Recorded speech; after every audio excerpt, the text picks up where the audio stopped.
ഇറാനിൽ മിന്നലാക്രമണം നടത്തിയ അമേരിക്ക. ഭൂമിക്കടിയിൽ പ്രഹരശേഷിയുള്ള B-2 ബോംബറുകൾ ലക്ഷ്യമിട്ടത് നതാൻസ്, ഫോർദോ, അസ്ഫഹാൻ ആണവ കേന്ദ്രങ്ങൾ.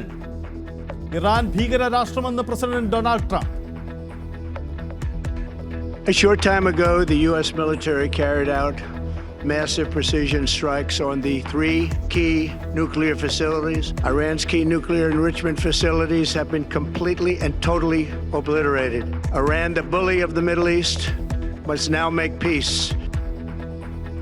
അമേരിക്കയെ പ്രശംസിച്ച് ഇസ്രയേലിലെ പ്രധാനമന്ത്രി ബെഞ്ചമിൻ നെതന്യാഹു. ഉടൻ തിരിച്ചടിക്കുമെന്ന് ഇറാൻ.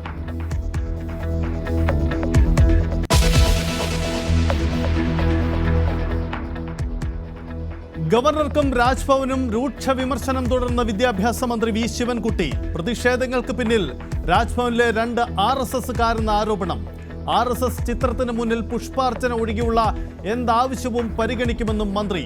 രാജ്ഭവനിൽ ഉപയോഗിക്കാവുന്ന ചിഹ്നങ്ങളും ചിത്രങ്ങളും സംബന്ധിച്ച് പ്രോട്ടോകോൾ തയ്യാറാക്കാൻ സർക്കാർ നീക്കം. നിയമപരമായി നേരിടാൻ രാജ്ഭവൻ.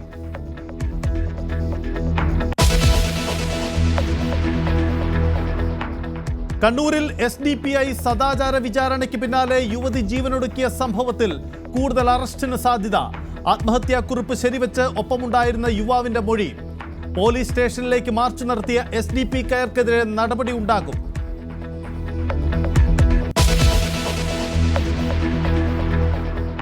തിരുവനന്തപുരം മണ്ണന്തലയിൽ സഹോദരിയെ തല്ലിക്കൊന്ന സംഭവത്തിൽ ഊർജിതമായ അന്വേഷണത്തിന് പോലീസ്.